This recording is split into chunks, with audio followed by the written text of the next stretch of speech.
गेल्या अनेक दशकांपासून राजकारणात सक्रिय असलेले छगन भुजबळ त्यांच्या आक्रमकतेसाठी ओळखले जातात.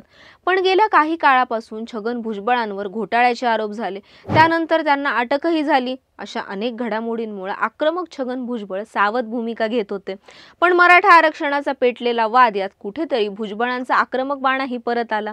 अंबड आणि त्यानंतर हिंगोलीत झालेल्या ओबीसींच्या महामेळाव्यात भुजबळांनी चांगलीच आक्रमक भूमिका घेतली. भुजबळांच्या भूमिकेमुळे ते एकाकी पडत चालले असल्याची चर्चाही रंगली. मात्र खरी गुगली भुजबळांनीच टाकलीये. पण यात विकेट कोणत्या पवारांची पडणार, अजित पवार की शरद पवार? भुजबळांच्या आक्रमकतेचा फटका नेमका कोणाला बसतोय, जाणून घेऊयात या व्हिडिओतून. नमस्कार, मी भाग्यश्री आणि टीओडी मराठीमध्ये तुमचं स्वागत. मराठा आरक्षणाच्या पेटलेल्या वादात छगन भुजबळांनी पक्षाचा राजीनामा द्यावा आणि वेगळी संघटना स्थापन करावी अशी मागणी त्यांच्या समर्थकांकडून करण्यात येते. तर भाजपच्या वरिष्ठ नेत्याच्या सांगण्यावरून ओबीसींसाठी लढण्याच्या नावाखाली आणि पुन्हा तुरुंगात जावं लागू नये या कारणासाठी भुजबळ राज्यातील सामाजिक वातावरण बिघडवत असल्याचा आरोप भास्कर जाधवांनी केला. आरोप प्रत्यारोप शह काटशहाचं राजकारण रंगत असलं तरी कुणबींच्या दाखल्यावरून छगन भुजबळ मात्र चांगलेच तापलेत. कोणत्याही पक्षात असलो तरी समाजासाठी आपला बाणा कायम ठेवणार असल्याचं भुजबळ विरोधकांसह स्वकीयांनाही दाखवून देत असल्याचं म्हणलं जातंय. मराठा आरक्षणाला विरोध नाही, पण मराठ्यांना ओबीसीतून आरक्षण नको असं म्हणणारे भुजबळ जरांगेंनी केलेल्या वैयक्तिक टीकेनंतर चांगलेच आक्रमक झाले. मराठा समाजाला ओबीसीतून आरक्षण न देण्यासाठी भुजबळांनी आक्रमक पवित्रा घेतला. ओबीसी महामेळाव्याच्या निमित्तानं त्यांनी त्यांची भूमिका वारंवार मांडली आणि कुठेतरी मोठा जनाधार ओबीसी समाज आणि ओबीसीतले नेते आज भुजबळांच्या पाठीशी असल्याचं पाहायला मिळते. पण भुजबळांच्या या आक्रमकतेचा फटका मुख्यमंत्र्यांना तर बसतोच आहे, पण सोबत शरद पवार आणि अजित पवारांसाठीही पुढे जाऊन ही गोष्ट डोकेदुखी ठरणार असल्याचं म्हणलं जातंय. सगळ्यात आधी मुख्यमंत्री एकनाथ शिंदेंबद्दल बोलायचं झालं तर शिंदेंनी जरांगेंच्या वाढीव मागणीला प्रतिसाद दिला.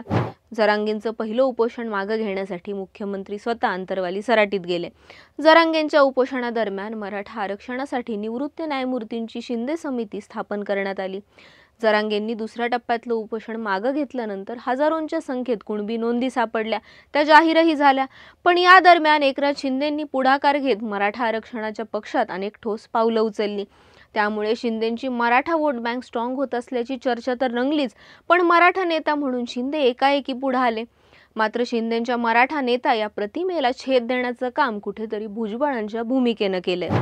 कुणबी नोंदीसाठी स्थापन करण्यात आलेली समिती बरखास्त करा अशी मागणी भुजबळांनी केली, तर पेनानं नोंदी करण्यात येत असल्याचा सनसनाटी आरोपही भुजबळांनी केला. आता शिंदे समिती बरखास्त करण्याची मागणी करून भुजबळांनी थेट मुख्यमंत्री शिंदेंनाच आव्हान दिलं. आता मराठा नेता म्हणलं की शरद पवारांचं नाव आधी घेतलं जातं. गेली अनेक वर्ष महाराष्ट्राच्या राजकारणात मराठा सुप्रीमसी आहे, पण भुजबळांनी ओबीसी नेता म्हणून एक ठाम आणि आक्रमक भूमिका मांडली आहे. भुजबळ आक्रमकतेनं त्यांचं म्हणणं मांडतायत, पण ते नेमकं शरद पवारांविरोधात बोलतात, अजित पवारांविरोधात बोलतायत की जरांगेंविरोधात बोलतायत ते नेमकं समजत नाहीये. पण राजकीय जाणकार भुजबळांच्या प्रत्येक वक्तव्याचा अर्थ काढतायत. राजकारणात अनेकदा मराठा सुप्रीमसी पाहायला मिळते, पण सरसकट कुणबी प्रमाणपत्राची मागणी करताना जरांगे दाखवतायत की मराठे गरीब आहेत. यामुळे शरद पवारांचं मराठा समाजावरचं नेतृत्व कुठेतरी कमी होतंय का, असा प्रश्नही उपस्थित होतोय. आता या सगळ्यात शिंदे आणि शरद पवारांपेक्षा अजित पवारांना भुजबळांच्या आक्रमकतेचा फटका बसण्याची शक्यता नाकारता येत नाही. कारण शरद पवारांनी जशी वेगवेगळ्या माध्यमातून मंचावरून मराठा नेतृत्व म्हणून स्वतःची ओळख जपली, त्या पद्धतीनं अजित पवारांनी कधीच एक मराठा नेतृत्व म्हणून स्वतःची ओळख निर्माण करण्याचा प्रयत्नही केला नाही. भुजबळांच्या आक्रमकतेमुळे अजित पवार कोपऱ्यात ढकलले जात आहेत का, असा प्रश्नही उपस्थित होतोय. भुजबळ एवढे आक्रमक भूमिका घेत आहेत, मग तरी अजित पवार गप्प का? की भुजबळ भाजप सोबत आहेत, ते आपल्याला डबल क्रॉस करतायत हे अजित पवारांना माहिती म्हणून तर ते गप्प नाहीत ना, अशा चर्चाही आता राजकीय वर्तुळात रंगू लागल्यात.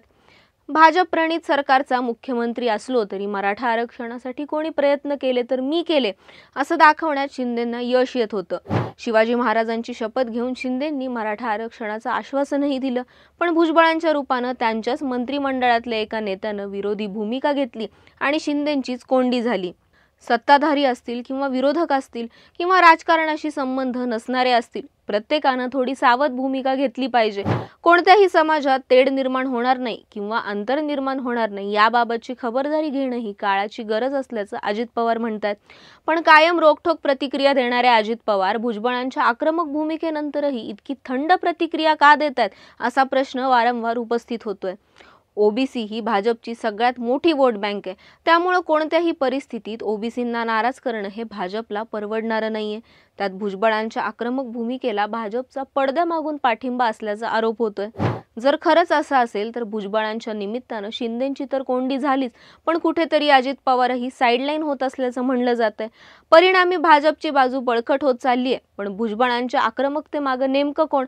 भुजबळ खरंच भाजपसोबत आहेत आणि अजित पवारांना डबल क्रॉस करतायत का? भुजबळांमुळे अजित पवारांना कोपऱ्यात ढकललं जातंय का? याबद्दल तुम्हाला काय वाटतं कमेंट करून सांगा आणि अशाच व्हिडिओसाठी टाइम्स ऑफ डेमोक्रेसीच्या यूट्यूब चॅनलला सबस्क्राईब करायला विसरू नका. राजकारणाचं अचूक विश्लेषण आणि ताज्या घडामोडींचे विश्वसनीय व्यासपीठ टाइम्स ऑफ डेमोक्रेसी TOD मराठीच्या सर्व डिजिटल प्लॅटफॉर्म्सना लाईक, शेअर आणि सबस्क्राईब करा. तसंच नोटिफिकेशन्स मिळवण्यासाठी बेल आयकॉन प्रेस करायला विसरू नका.